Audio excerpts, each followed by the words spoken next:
இப்பொழுது வேளாண்மையில் சந்தித்த சவால்களும் வெற்றி பெற்ற அனுபவமும் குளத்தூர் என் சிவலிங்கம் அவர்களுடன் நேர்முகம் கேட்கலாம். வணக்கம். வணக்கம். எத்தனை வயதாகுது? 76. பாரம்பரியமற்ற அப்பா அம்மா காலத்திலேயே நாங்கள் விவசாயத்திலேயே தேர்ன ஆள். நான் திருப்பிராயத்திலே படிச்சுக்கிட்டு இருக்கக்கூடிய சமயம் மத்தியானத்துக்கு மேலே முன்னாடி அந்த சமயத்துல 1 to 5 வரையிலும் மத்தியானத்துக்கு மேலே கிளாஸ் கிடையாது. அந்த நேரத்துல எங்க அம்மா கூட அப்பா கூட வயல் வேலைக்கும் போவோம். காலையில 5 மணின்னாக்கி வீட்டுல மாடுகள், உழவு மாடுகள், அதுக்கு தண்ணி வச்சு கலப்பை நெகம் என்கிட்டயே கட்டி எடுத்து தருவாங்க. நான் வயல்ல கொண்டு ஒப்படைப்பேன். எதனால ஒப்படைக்கணும்னா அவரு வயசு மாடும் பத்தணும், கலப்பைய நெகத்தை எல்லாம் கட்டி கொண்டுட்டு போனோம். அவரால் முடியாத பணிக்கு நான் செய்து கொடுத்தேன். ஒத்தாசை நல்லா அருமையா செய்து கொடுத்தேன். அப்ப எத்தனை வயது இருக்கும்? அந்த சமயத்துல எனக்கு ஒரு 15 வயசு தான் இருக்கும். ஆனாலும் 15 வயசுன்னு நினைக்க கூடாது. அந்த சமயத்துல நாங்க முழுக்க நாங்க விவசாயத்திலேயே நாங்க பாடுபட்ட ஆட்கள். நிலத்தை காய போடணும் அப்படிங்கிறாங்களே.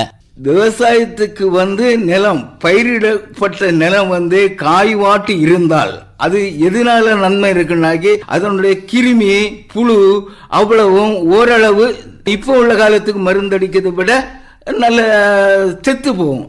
செத்து போகும்னால நாங்க உழக்கூடிய சமயம் கீழே உள்ள மண்ணு மேலும் மேல உள்ள மண்ணு கீழும் அப்படி போடக்கூடிய சமயம் அதுல இருக்கக்கூடிய அசடான கிருமிகள் எல்லாம் வெயிலுக்கு செத்து போகும். ஏன்னா பங்குனி சித்திரை வெயிலுனாக்கி அவ்வளவு காட்டமா அடிக்கும். பொடிப்போகம் தொழிப்போகம் அப்படின்னு சொல்றாங்களே. பொடிப்போகம்னா என்ன நடைமுறையை கையாளுவீங்க? தொழிப்போகம்னா என்ன?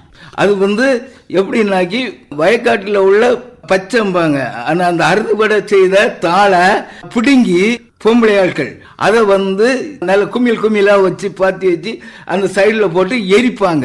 எரிக்கக்கூடிய சமயம் அந்த நான் முன்கட்டம் சொன்னது போல அந்த புழு எல்லாம் அறவே ஒளிஞ்சு போகும் தீயினால.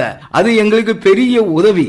அதே போல பொடி பருவத்துல சாணி உரம் அந்த காலத்துல எல்லாருக்கும் வயலையும் எல்லாரும் ஒரு நபர் இல்ல, பயிரிட்ட அத்தனை நபர்களும் சாணி உரம் தான் அடிச்சு வயல பயிருக்கு பார்ப்பாங்க. சீமி உரம், யூரியா, திரும்ப பொட்டாசு, சல்பேட்டு அப்படி இப்படின்னு உரம் அந்த சமயத்துக்கு அவ்வளவு வாய்ப்பு இல்ல, இல்லவும் இல்ல. அப்ப நீங்க மாடு வளர்ப்பு அப்படிங்கிறது ஒவ்வொரு வீட்லயும் இருந்ததா? ஒரு வீட்லயும் மாடு அந்த சாணத்தை கொண்டு முதல்ல சாணத்தை கொண்டு முத்தம் தொளிப்பாங்க. அந்த கலாச்சாரப்படி சாணி வெள்ளத்தை கொண்டு பொம்பளைகள் காலையிலே 5 மணி 5:30 மணினாக்கி எல்லா வீட்லயும் முத்தம் தெளிச்சு தீரும். எல்லா வீட்லயும் மாடுகள் உண்டு. எல்லா வீட்லயும் ஒரு பசு மாடாவது இல்லாம இருக்காது. ஒரு எரும மாடும்பாங்க, கிடாக்க மாடு, எரும மாடு. ஆனா சில வசதி உள்ள வீட்டுல கிடாக்க மாடு நிறைய இருக்கும், காளை மாடு இருக்கும். ஏன்னா அவங்களுக்கு பயிரிடும் போது அந்த அதை கொண்டு வயல் உழுவுக்கு தனிப்பட்ட ஆட்கள் வச்சிருப்பாங்க. அவங்களுக்கு சம்பளம். ஆனா இதே போல சம்பளம் கிடையாது, சம்பளம் குறைவு. சம்பளம் இந்த மாதிரி இருக்கக்கூடிய ஒரு நிலையில அந்த சாணத்தை கொண்டு பொடி போவதுக்கு முன்னால என்ன பண்ணுவீங்க? சாணத்தை கொண்டு இப்பதான் டிராக்டர் டெம்போ இருக்கு. அந்த காலத்துல மாட்டு வண்டியில தான் கொண்டுகிட்டு வருவாங்க. உங்களுக்கு சக்கரா வண்டி ஓட்ட தெரியுமா? தெரியும். கிடா வண்டி ஓட்ட தெரியும். ஏறு உழுவேன். 10 ஏறு முடியும். ஒரு ஏருக்கு 2 மாடு நெகத்துல 2 சைடு நெகத்துல கட்டி மாடை கட்டுவாங்க. அதுக்கும் பிறகு உழுவைக்குள்ள கலப்பைய சென்டர்ல பிடிச்சி கட்டுவாங்க. அதுக்கு கட்டக்கூடிய முறையே வேற.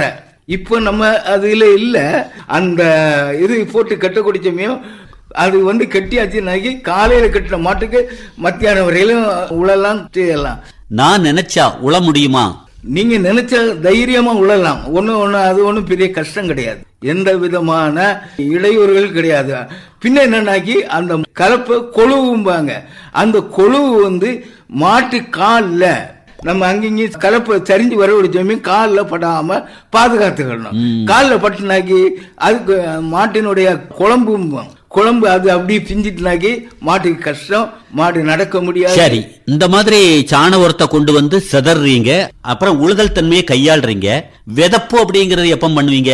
பொடிப்பருவத்துல கொஞ்சம் ஈரப்பதம் அப்படி அன்னைக்கு உண்மையிலேயே அந்த காலத்துல அந்தந்த நேரத்துக்கு வச்சத போல இல்ல, தெய்வத்தினுடைய புண்ணியத்தினாலேயோ தெரியல, அப்படி இருந்துன்னா அந்த மழை தூத்தலும் கொடுக்கும். அதுக்கு தகுந்தபடிதான் அந்த உழவு உழுது வைப்பாங்க. ஒரு உடவை உழுது வச்சுக்கிட்டு மறு தடவை ஒரு வாரத்துக்குள்ள அதுக்கும் பிறகு அந்த ஈரப்பதம் ஈர நைப் அப்படி கிடைக்கக்கூடிய சமயத்தில் அடுத்த உழவு பண்ணி விதைச்சிருவாங்க. தொழிற்பதைக்கு வந்து வித்தை கொண்டு சாக்கில கட்டி தண்ணியில வச்சு அதுக்கு பிறகு மத்தியானம் எடுத்து அதுக்கும் பிறகு ஒரு நாள் நைட்டு வீட்டுல இருக்கணும். அதுக்கும் பிறகு கால் எடுத்து அதை காலையில பார்க்க சாக்கில முளை அப்படியே இருக்கும். அந்த முளையை வச்சுதான் அது தொழிற்பருவம். இது அப்படி இல்லை, இது சாதா பொடிப்பருவம். பொடிப்பருவத்துக்கு ஏற்றதுன்னா இப்போ உதாரணத்துக்கு பாத்தீங்கன்னா தேரூர்ல குடவனுக்கு நெல் வித்து வந்தாச்சு 50-16. கும்பப்பூ அறுவடையில உங்களுக்கு நெல்மணிகள்லாம் எப்படி இருந்தது இந்த தடவை? ஒரு ஏக்கருக்கு எனக்கு 23.5 கோட்டை இருந்து. ஆமா பரவாயில்ல. ஆனா முன்னாடி இருந்த நெல் இவ்வளவு நெல் வராது. முன்னாடி வந்து சம்பா, வாசன மண்டா, மைக்ரோவா, கொச்சி சம்பா இப்படி கூடிய சமயத்துல அந்த நெல்லுடைய பக்குவம் தான் நல்லா இருக்கும். உடலுக்கு ஏற்ற வகையான நெல். எந்த நோய் நொடியும் அணுகாது. எந்த நோய் நொடியும் அணுகாது. திரும்ப வந்து இந்த பொடிப்பருவத்துல தாழ் பிறக்க போகக்கூடியவங்க என்ன செய்வாங்கன்னாக்கி மண் கலசம், இப்ப பெரிய குடத்தை சொல்றது போல மண் கலசம் தான் வைப்பாங்க. எதுக்கு மண் கலசத்துல வைக்காங்க அப்படின்னா தண்ணி வந்து சூடு ஏறாமலும் கொள்ளாமலும் நல்ல பக்குவமாட்டு காலையில கொண்டுட்டு போகக்கூடிய தண்ணி பச்சை தண்ணி அல்ல. வீட்டில முத நாள் வடிச்ச பழைய நீத்தண்ணில 2 உப்பும் போட்டு ஒரு ஊறுகாயும் வச்சு துண்டு வச்சு சாப்பிடக்கூடிய ஒரு அனுபவத்தை பார்த்தா சோறு கூட வேண்டாம். அந்த லெவலுக்கு அந்த தண்ணி நம்ம உடம்புல ஒரு தெம்பும் ஒரு ஆரோக்கியமும் பொதுவா நோய் நொடி இன்னது நாமம் கிடையாது. இப்போ சுகரு நீங்க பொடிப்போகம் எடுக்கக்கூடிய ஒரு நிலையில 1ஆம் கொம்பு, 3ஆம் கொம்பு, 5ஆம் கொம்பு, 7ஆம் கொம்பு அப்படிலாம் சொல்றாங்களே, அதெல்லாம் எதுக்காக சொல்றாங்க? உழுது முடிஞ்ச உடனே ஒரு உழுவு இல்லாட்டா அது பொடிப்பருவத்துக்கு வந்து விதைச்சிக்கிட்டே உழுவாங்க. ஏன்னா கீழே உள்ள நெல் மேலும் மேல் உள்ள நெல் கீழும் அழகா பக்குவமா அமையும்.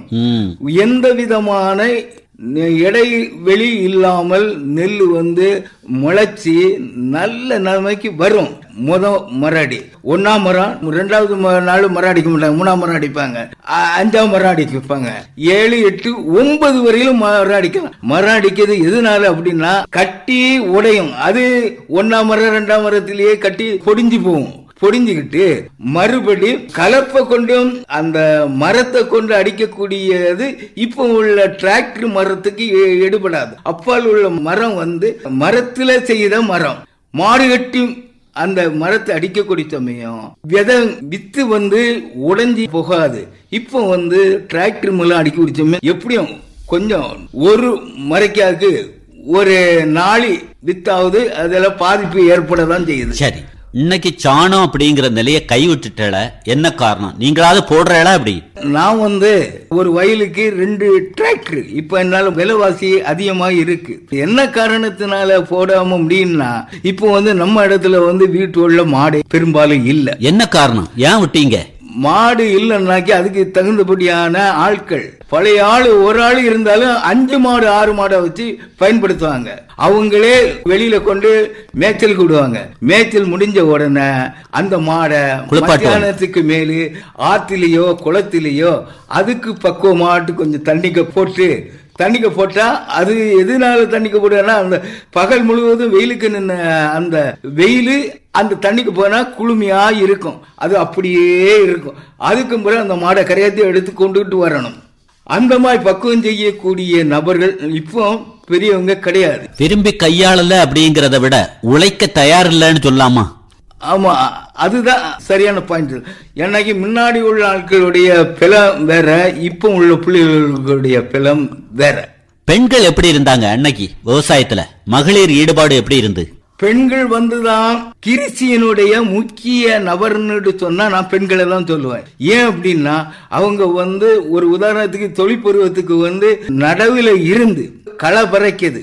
நடவுல இருந்து களை பறக்கிறது வரையிலும் அறுத்து முடியது வரையிலும் அவங்களுக்கு அதுல பணிவிட உண்டு.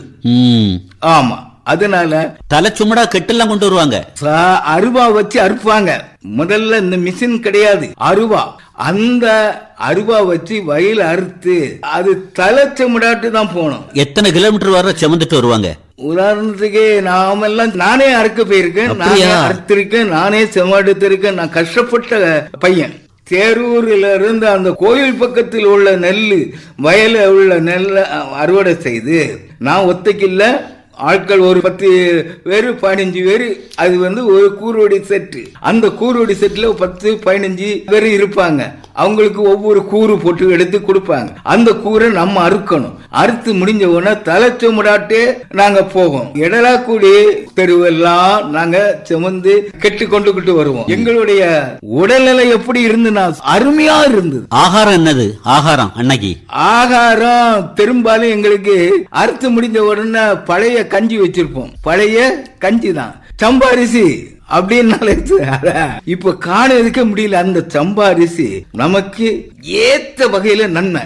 அந்த சம்பாரிசியினுடைய தன்மை சிலவங்க துணியில சோறு பொதிஞ்சு கொண்டுட்டு வருவாங்க. துணியில பொதிஞ்சு அந்த தொழிற்பொருள் அந்த விதைக்கு குடிச்ச காலுக்கு தண்ணி வரும். இப்ப உள்ள தண்ணியை பயன்படுத்த வாய்ப்பு இல்லாத லெவல்ல தான் இருக்கு. அன்னைக்கு அப்படி இல்ல. எப்படின்னா எங்களுக்கு தண்ணி தாகம். நாங்க வயக்காட்டுல இருந்து கிணறோ பைப்போ பக்கத்துல கிடையாது. அதனால வயலுக்கு பாயக்கூடிய ஓடையில உள்ள தண்ணிய அப்படியே ஒரு துண்டை போடும். அந்த மேல துண்டை போட்டாச்சுன்னா எதுக்கு மேல துண்டை போடுவோம்னா ஒரு பாசியோ ஒரு செடியோ சித்தோ ஒரு பூச்சிப்பட்டியோ ஒண்ணுமே அந்த துணிக்கும் கீழே தான் கிடக்குறது, மேல வராது. அதனால அந்த தண்ணியை நம்ம எடுத்து நம்ம குடிக்கலாம். இப்பதான் பாட்டில் எடுக்க அது எடுக்க இது எடுக்குன்னு செய்தாங்க. அது அப்படி அல்ல.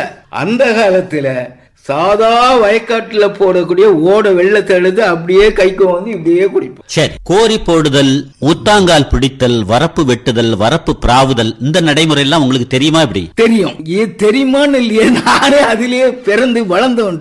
எனக்கு வரப்பு பிராவது, வரப்பு வெட்டியது, வரப்பு சீவுது. அதே சமயத்துல வரப்பினுடைய மொத்தத்தில் சொல்ல போனா வயலுடைய கிரிசி வேலைகள் அத்தனையும் எனக்கு தெரியும். நான் அப்படி செய்ததுனாலதான் இப்ப எனக்கு வயசாயிட்டு என்னால முடியல, அதிகம் முடியல. இருந்தாலும் என்ன வெள்ளம் தண்ணி அடைக்கக்கூடிய பக்குவத்துக்கு போவேன். அந்த சமயத்துக்கு நானே 1 ஏக்கர் நிலத்திலே நான் வெட்டி இருக்கேன். வரப்பு சீவி போடுவேன்.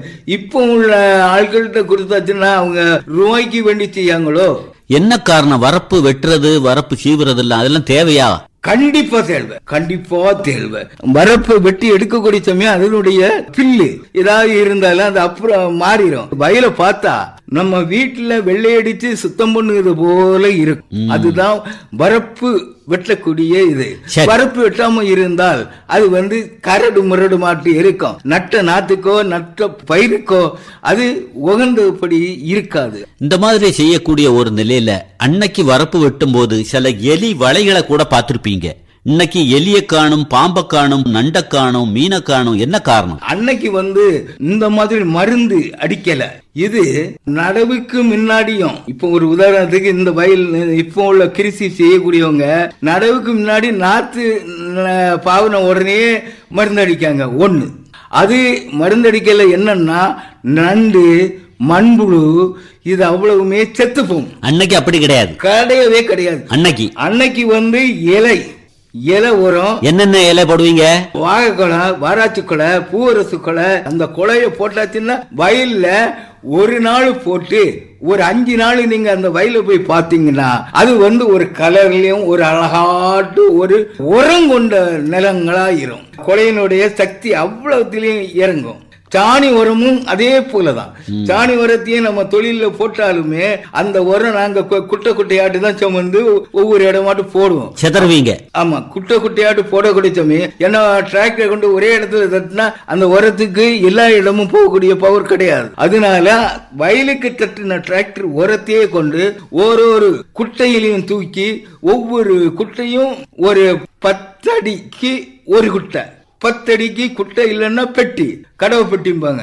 கடவுப்பட்டியில ஒரு 10 அடிக்கு அந்த பிறகு கொண்டு போட்டு வரிசை முழுவதும் போட்டு விட்டுருவோம். அன்னைக்கு ஒரு போகத்துக்கு இன்னொரு போகத்துக்கு இடைப்பட்ட நேரத்துல உளுந்து சிறுபயறு அதெல்லாம் போட்ட மாதிரி சொல்றாங்களே, முறையா செய்தோங்கிறாங்களே, இன்னைக்கெல்லாம் அது நடைமுறையில இல்லையே.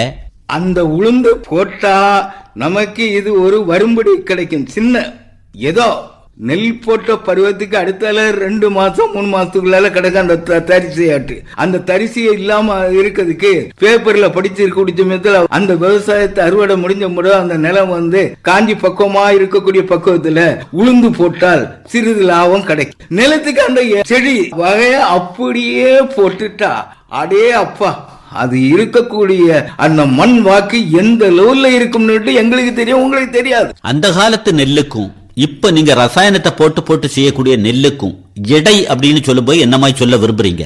நெல்லு சாணி உரம் குலை போட்டு அந்த நெல்லு ஒரு கை சிறங்க அப்படி எடுத்தா அதனுடைய கணம் வேற.